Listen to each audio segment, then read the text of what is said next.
Abusia ayana NPP for ne de omo nam omo wi asenko na dent na America sa aha gossip politics TV so unsubscribe ya subscribe na hit on the notification bell so na be any update we ever drop no so wonsa ebetumi akabi ene the likes of Afenyo Markins mo omo ba ya omo insult and as omo abuse judiciary system no Paul Bafuboni no abusuya omo san so make U-Turn a petition Chief Justice say on fan remove judge now what Abronye this in the case so circuit court 9 judge no NPP for a file a petition to Chief Justice say sa judge no omo pese obetna Abronye this case so now NPP for monim say mo be file a petition to the Chief Justice adentina mo san so ekwa attack Chief Justice ono na mo attacking no ono na mo threatening no ono na mo abusing no ono aso na mo file a petition no ne ho ene ekwa akosi abusia mo me yanko na yanko nkoti ensema ekọ so unsubscribe ya subscribe na hit on the notification bell so that be any updates we ever drop no onsa ebetumi akabi aha gossip politics TV so. Now, about 72 hours, that's how much longer the leadership of the opposition New Patriotic Party will have to wait before submitting their petition against the Circuit Court 9 judge. This was after their planned effort to report His Honor Joseph Yenuban Kunsong was delayed due to the absence of the Chief Justice Paul Bafuboni. Elizabeth Enyonam Haliga was at the Supreme Court and reports. The leadership of the main opposition New Patriotic Party gathered in their numbers to demand action from the Chief Justice over what they describe as glaring bias in the administration of justice by a circuit court judge against their party members. Non-members of the party, Abronye DC and Baba Mandu, were arraigned before His Honor Joseph Yenuban Kunsong on charges of publication of false news and conduct likely to breach the peace, misdemeanors that attracted remand into custody. According to the party, those separate decisions constitute grounds for bias, hence their demand for a reprimand of the judge. He should step aside from the case because he has shown his bias. However, granted, we even want him out. What would be wrong? They set the precedents. They removed a Supreme Court judge. So if we call for that, it's fair. We are not running away from the cameras to accept accountability. This is not what we are doing. What we are doing is a simple task. If you criticized me, let me criticize you. The failure of the government shows everything today. It tells you that the government hasn't got anything to offer. All they do is to arrest people. There's a young girl that was arrested, 26-year-old girl. What is the grievous crime that has been committed? I mean, what can she do? Can she kill anybody? I don't think she can even kill a fly. But look at how she's been treated. But after over an hour of waiting, the party leadership was told they would have to return to the Supreme Court on Monday to officially register their protest. The party says free speech is under attack under the current administration, a position strongly challenged by the Attorney General, Dr. Dominic Ayine. In a related development, the Media Foundation for West Africa says more people have been arrested over speech-related offences during the almost 1.5 years of the Mahama administration than under the previous administration. In a release detailing what it describes as a sharp increase in public arrests targeting dissent, the Media Foundation for West Africa cited up to 14 such arrests by the police using Section 76 of the Electronics Communications Act and Section 207 and 208 of the Criminal Offences Act. Let's turn our attention to health now, and late detection of kidneys and more, including business, sports and entertainment, do be a part of the show. Let's hear from you on the stories we have for you tonight. And today we start off on a rather disturbing note. Months after the assassination of the Queen of Abamba shocked residents of the Atebuwa Mountain district, police has arrested suspects linked to the fatal shooting.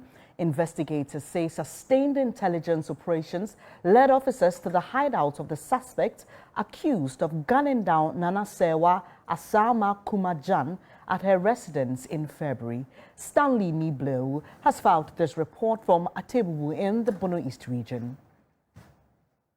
February 25, 2026, the Queen of Abamba near Atebubu in the Atebubu Amantin district, Nana Sewa Asama Kuma Jan, was found in a pool of blood at a residence. The Queen Mother was later pronounced dead while the suspects fled. The incident heightened insecurity in the area. Police investigations established that the deceased Queen Mother opposed the alleged plans of a chief from Akokia to sell stool lands and install a chief of his choice in Atebubu, leading to the alleged orchestration of her assassination. However, luck ran out for the suspect. After months of intelligence-led operations, police tracked the suspects to different hideouts and arrested them. In all, 8 persons have been arrested in connection with the murder of the Abamba Queen Mother. Inspector General of Police Christian Tete Yohunu, together with members of the Police Management Board PUMAB, visited Atebubu to take custody of the suspect. Police say a chief from Akokia allegedly contracted the suspect to assassinate the Queen Mother for 50,000 cedis. Investigators say 40,000 cedis was paid after the killing was carried out. The IGP, Christian Tete Yohunu, provided further details on the arrest. Following intensive interrogation, one of the suspects, Abdulrazak Ibrahim Langa, alias Zak, informed police that he knew about that murder case. He also indicated to police that the ghost of the Queen Mother had been tormenting him and as such wanted to confess everything. Upon further interrogation, suspect Nana Yao Bediako, alias Nana Yao, was identified as the person who shot the Queen Mother. He confessed to the crime and mentioned suspect Nana Ousu Sankofi II, also known in private life as Charles Kofi Ousu, the chief of Akokwa, as the one who contacted them to kill the Queen Mother. Police say the main suspect confessed that the ghost of the slain Queen Mother had been tormenting him following his arrest in Kaswa. Police also say the chief from Akokia allegedly attempted to bribe officers with 200,000 cedis and paid 100,000 cedis upfront. The money has been retrieved and kept as evidence. The body of the slain Queen Mother is yet to be interred. Meanwhile, police in Atebubu have also made a breakthrough in another investigation involving 6 armed robbery suspects. The suspect allegedly opened fire during a robbery attack at a GB fuel station, leading to the deaths of 2 bystanders. Police say 3 suspects are currently in custody, while 3 others died from gunshot wounds after allegedly attempting to escape arrest. The Bono East Regional Police Commander, DCOP Shaibu Abubakar Sadiq Osei, elaborated further.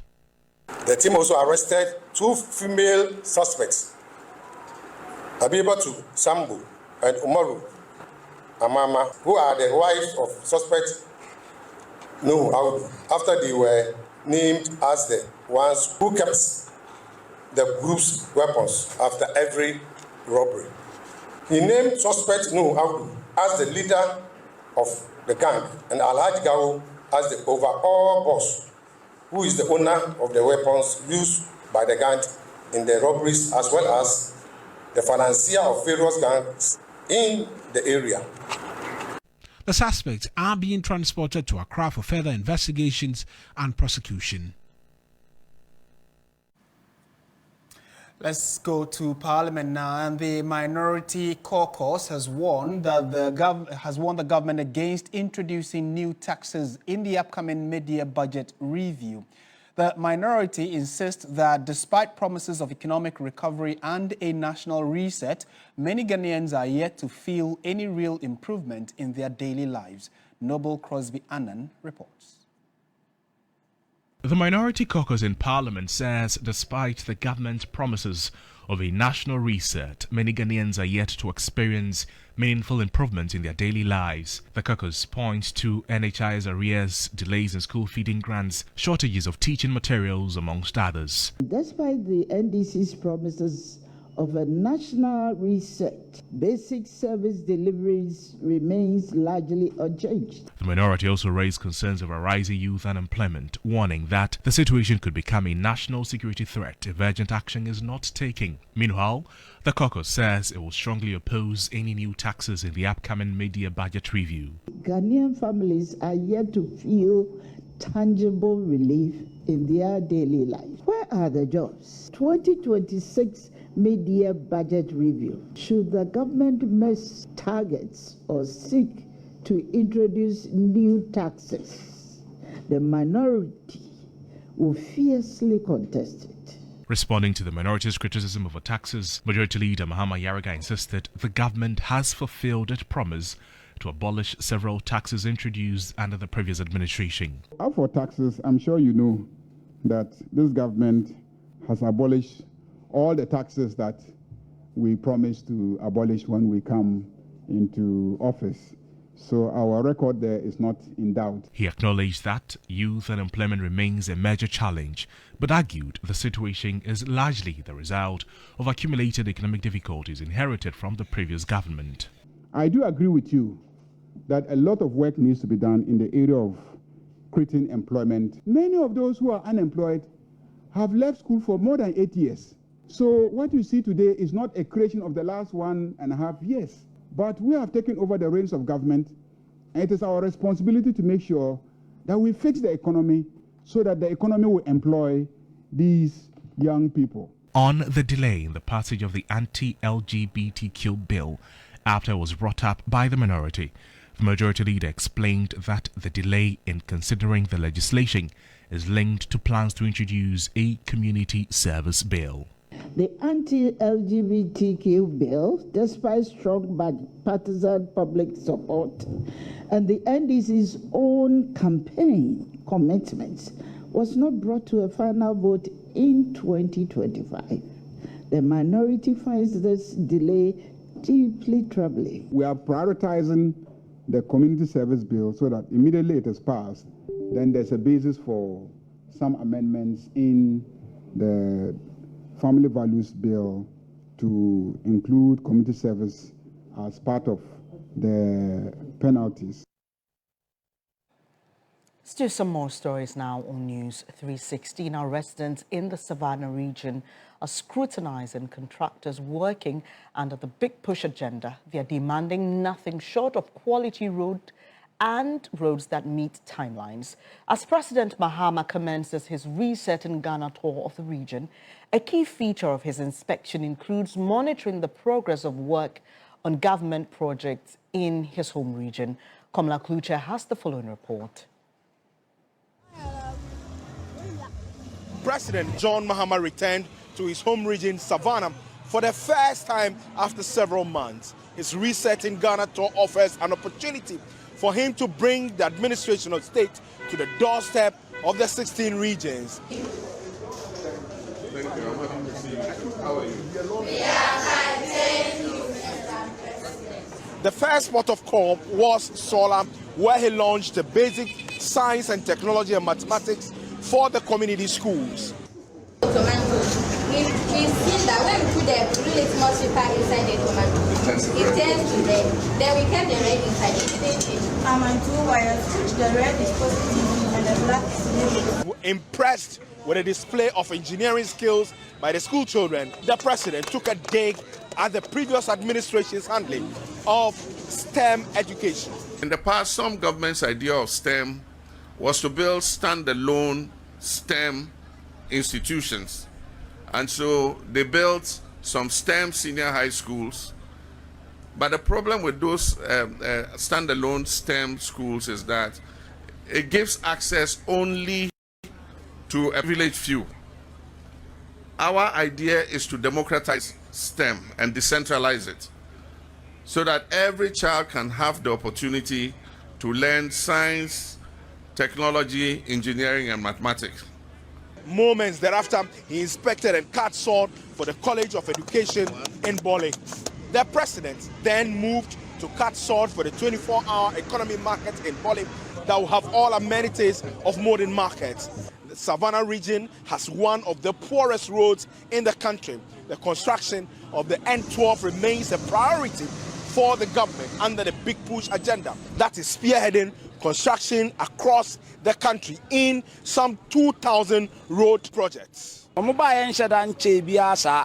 kwa omo fa so omo ye adwuma no anigye kese pa na aba obi ani age wo kwa no kese nkora ne mpanyimfo nyina na ye kwa we ne na nye omo ba so no omo aye ne kama pa bole bamboy ne ebi susu ye adwuma no so a omo nya ne ntentem uduru bebi a wa ye slow but me relax say wonya adwuma bia so owo se wo so ye adwuma wo bebi no na nipa no ye kra ye ba ne ye hu se akodata wo ye adwuma ba ebi wo ho bebere wo beduru kro bi so no omo nya hwe no relax no ye ne dan a wo ba bedam wo ba kura kwa na ba ye dan so ye gatas ne dey you problem because gatas no musu fa o man bai mu kura mpointi no gatas ne ma your problem yes a dey kwa ne dey ne ya na wo ye no. There is a second phase that we are scoping and it will be announced by the Minister of Finance when he presents the budget in November this year to Parliament. And I can assure Konra, Kalbaura and my fathers that your roads are contained in the Big Push project for next year. So you hear it, it will be announced in the budget in November, and early next year we'll have the contractors on the ground working on the roads. Komla Kluche, TV3 News, Tinga, Savannah region. Let's come back to the Greater Accra region where after months of public criticism and growing concerns over transportation difficulties across the country's major cities, government has finally commissioned 100 newly imported Metro Mass transit buses for public use. The buses, which arrived in the country several months ago, had remained parked, raising questions from commuters. The Vice President, Professor Nana Jane Opoku-Agyeman, has officially commissioned the fleet, describing it as a major step towards improving urban mobility and reducing commuter hardship. For weeks, questions had dominated public discourse as to why the 100 Metro Mass buses that were procured were still parked, while passengers struggled daily during rush hours to access public transport. In cities such as Accra, Kumasi, Takoradi and Tamale, the transport burden has become a daily reality for thousands of workers and students. At a ceremony on Friday, May 22, the Vice President, Professor Nana Jane Opoku-Agyeman, officially commissioned the 100 buses into service. We expect future procurements to increase local content and create more opportunities for Ghanaian technicians and engineers and for local manufacturing and assembly. She said the buses will be deployed to support night transport operations, particularly for shift workers and late-night economic activities, with routes expected to be determined based on demand and commuter feedback. Managing Director of Metro Mass Transit, Cesar Kale, says the new fleet will promote 24-hour transport services and support free transportation initiatives for elderly citizens. The Transport Minister, Joseph Bukari Nikwe, challenged Metro Mass Transit to improve its internal operations and financial sustainability. We would not like a situation where you are given 100 buses and you yourself cannot work internally to bring in more 100 or 200. Transport analysts, however, say the commissioning alone will not solve the transport challenges unless maintenance culture and operational efficiency are prioritized, which was echoed by the Vice President. Please maintain these buses well. Eliminate waste and leakages. The public deserves our respect. Please serve the public with courtesy and efficiency. Deployment of the first 100 buses is expected to pave the way for the delivery of the remaining 200 buses under the broader fleet expansion program. As these buses begin rolling onto the roads, expectations will be high that this intervention delivers not just visibility but real impact. Evelyn Tinkma, TV3 News, Accra. Abusia, we ne ensema ekoso ewo political highway so eye NPP petition to eye Chief Justice no na ye de ho nsem breme beda masesa mo je pene kokotie saa ensem we edema aha gossip politics TV so medam ase